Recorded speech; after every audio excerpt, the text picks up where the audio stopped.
Hey everybody, it's Michael with Bay Area Hiking Guides, giving you that information, giving you that knowledge to go out there and hike with confidence. So welcome back, and we're going to be talking about the Secrets of Oaks, the series that I did, the next part of the series.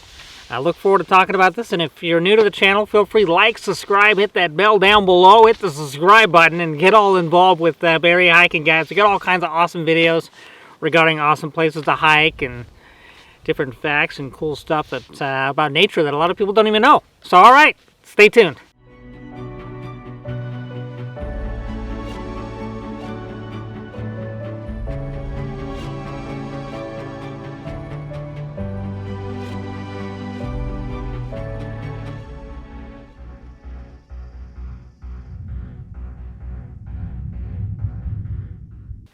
Okay, everybody, so welcome back to the channel. It's been like a week and a half since I've posted a video, maybe 2 weeks, but I've just been really busy, so sorry if things aren't coming out every week.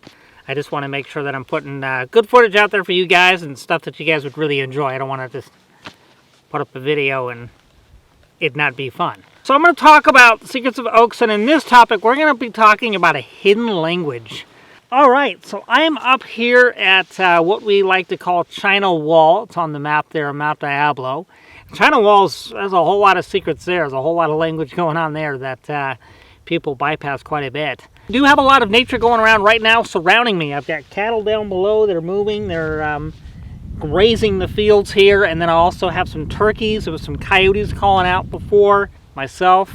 That oaks have that a lot of people don't know, and I've been kind of avoiding this conversation because I just feel that it's just, I start talking about communicating with oaks and, you know, having conversations with oak trees, so people are like, okay, he's going a little, he's going in the deep end, let's go ahead. Now, it's like, I don't know, I just, this is a part of me that is really, really connected, and it's a part of me that I very rarely ever talk about, but I want you guys to know about the hidden language that happens within oaks, and we're going to look at it from, you know, the scientific point of view, and then also from the internal point of view. Let's really talk about it, and if you guys aren't really into communicating with oaks, I get it. You know, there's plenty of other videos out there that we have that's not about you know, the woo-woo folk trees. Let's get into the more scientific point of view from it. So from the more scientific point of view, there's a lot of things that oaks do in relation to their community, but also in relation to kind of showing us an example of what we can really do within ourselves as not only a community, but us as individuals. And what I'm going to break into is I'm going to basically start putting into the topic of oaks as far as the deciduous oaks go. We won't really get too much into evergreen when I talk about this particular topic. Here in California, we're always in transition, you know. That's what's so great about California. We constantly in transition. We constantly have all the seasons that are going on all the time. You know, we got spring, we got summer, we have don't mix it up. We got spring, we got summer, we got fall, and we have winter. So it's the cycle that's constantly going on. But, you know, people in the East Coast are like, oh, God, how many more months of winter? You know, they got a longer winter than us. So we have a real benefit with that. But the oaks make that transition as well, and it's constantly in cycle. During the seasons, let's take a valley oak, for example, okay? Gigantic, big, valleys are amazing. They do some incredible stuff.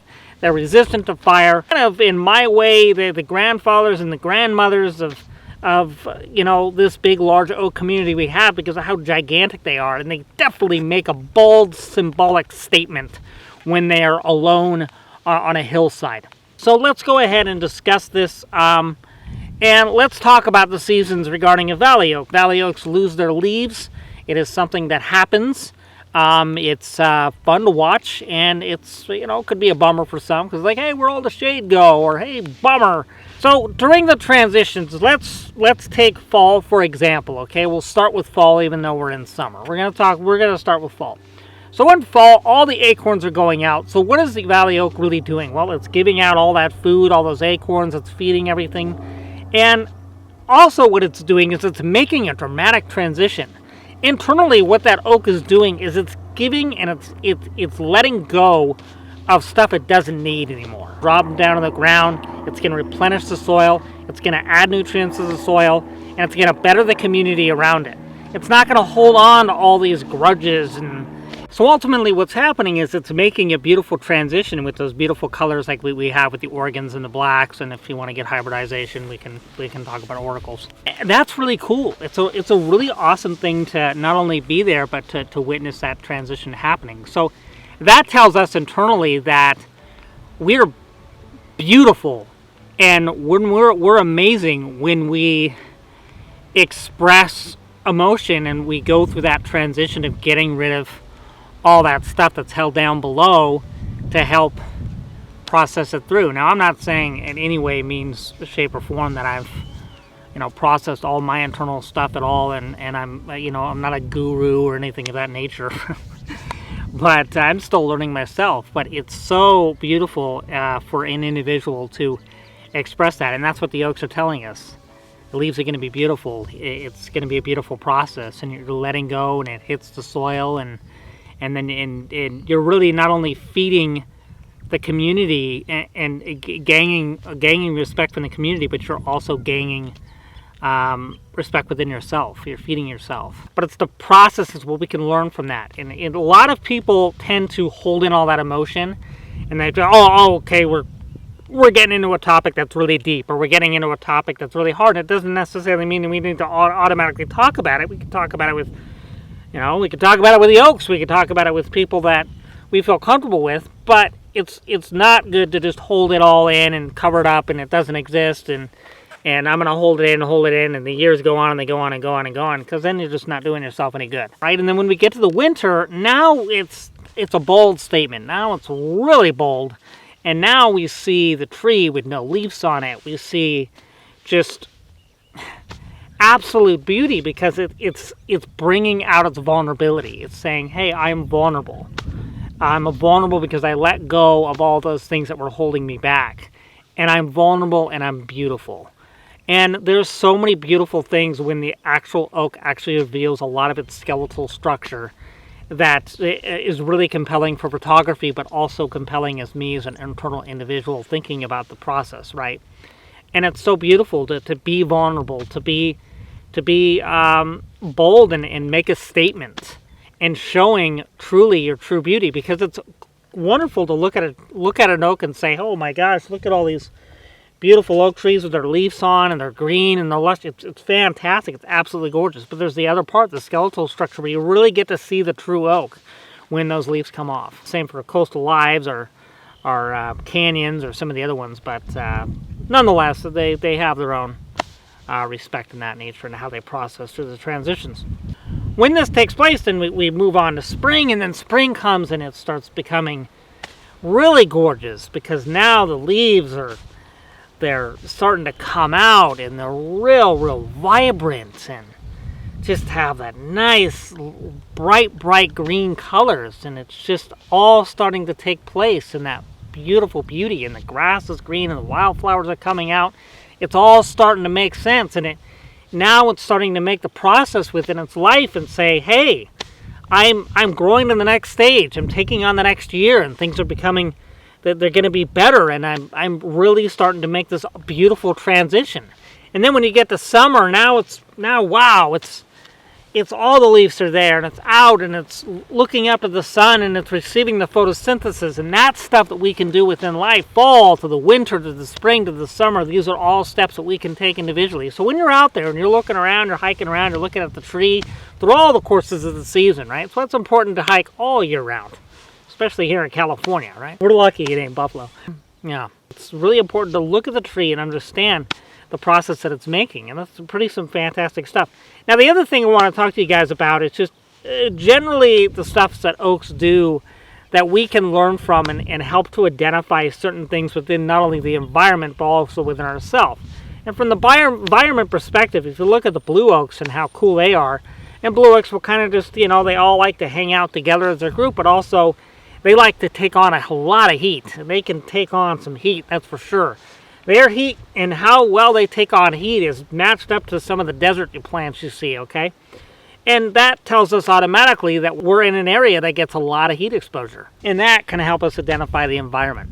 But also, if you sit and you just sit and be and rest for a moment, because everybody kind of, they all, they're quicking around, they're running around all over the place, they're hiking around everywhere, you're trying to get from point A to point B at a certain time, and trying to, I get it.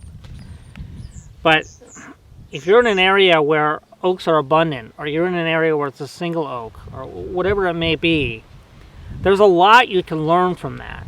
And they will listen to you if you speak to them. I'm serious. If you want to sit there and speak out what you're going through with an oak being present, and you want to hold on to that oak with your hand, there's some powerful stuff right there. And I've experienced that several times in my life, and it helped me release. Allow it to go to the tree, give it to the tree, as the oak can take it and do what's necessary with that energy. A unique process. And I know most people are thinking, oh, if I'm out there and I'm talking to a tree, for crying out loud, people are going to all of a sudden, they're going to put me in the bin. And that's not true at all. That's, maybe 60 years ago. It doesn't matter what other people think. But also being in the process and just being in silence. And just being there and listening to the oaks speak. You can hear them right now as the wind goes through them, as they bless you with their beautiful music. And all the birds and everything, but you're listening to that tree. You're listening to it making the music. It's I've never had anything else in my life that's been so present with me like an oak tree.